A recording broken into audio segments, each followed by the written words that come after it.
Hi guys, the rate at which radioactive decay happens is directly proportional to the number of particles present. What this means is that if you have a larger number of particles, the decay rate would be faster. And if you have a smaller number of particles, the decay rate would be slower.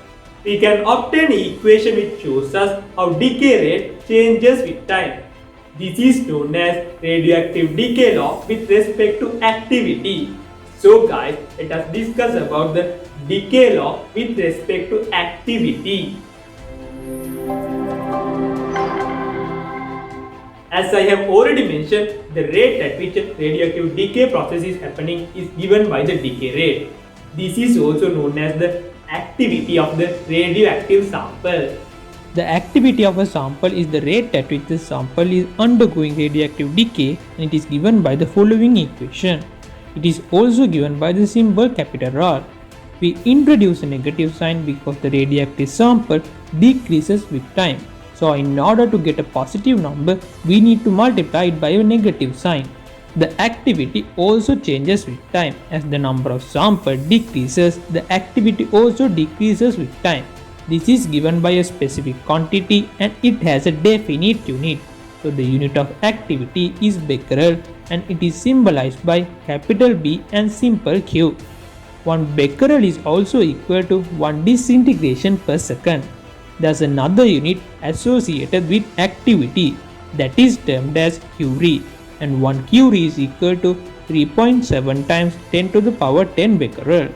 We can obtain the decay law of activity as follows. From the radioactive disintegration law, we know that dN over dt is equal to minus lambda times n. And from the equation which is given by here, we can see that activity is equal to minus dN over dt. So by substituting the following manner, we can obtain that R is equal to lambda times n. Also we know that capital N, the number of radioactive sample present in a container after a particular time period of T, is equal to N naught, which is the number of radioactive sample which is initially in the container, times e to the power minus lambda t. A lambda is the decay constant. We also found that R is equal to lambda times n. So we can substitute this particular n from the following equation. N is equal to n naught e to the power minus lambda t and obtain the following equation. R is equal to lambda times n naught e to the power minus lambda t.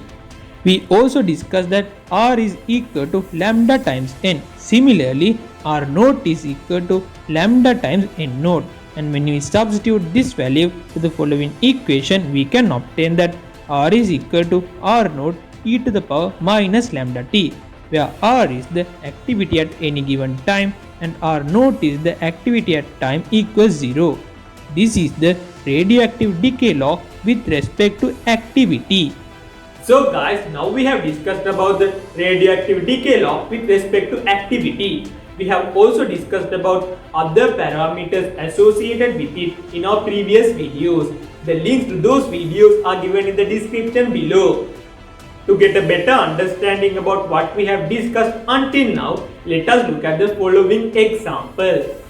Here we have a problem related to radioactive carbon dating. Carbon dating is a method used to calculate the lifespan of fossils. If we read the problem, it states that a sample of carbon-14 whose half-life is 6000 years has a decay rate of 15 disintegrations per minute per gram of natural carbon.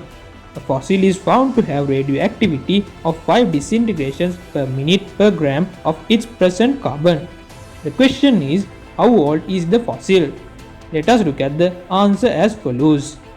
From the decay law of activity we studied before, we found that R is equal to R naught e to the power minus lambda t, where R is the activity at any given time and R naught is the activity at time equals 0.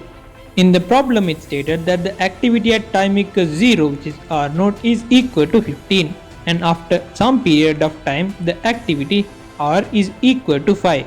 When we substitute those values for the equation R is equal to R naught e to the power minus lambda t, we can observe that 5 is equal to 15 times e to the power minus lambda t. When we cross multiply, we can simplify it down as 15 over 5 is equal to e to the power lambda t. we can further simplify it as lambda t is equal to L length 3. From the half-life equation, we know that capital T half is equal to 0.69 over lambda, where lambda is the decay constant. So in terms of this lambda, the decay constant, we can substitute it in terms of half-life time.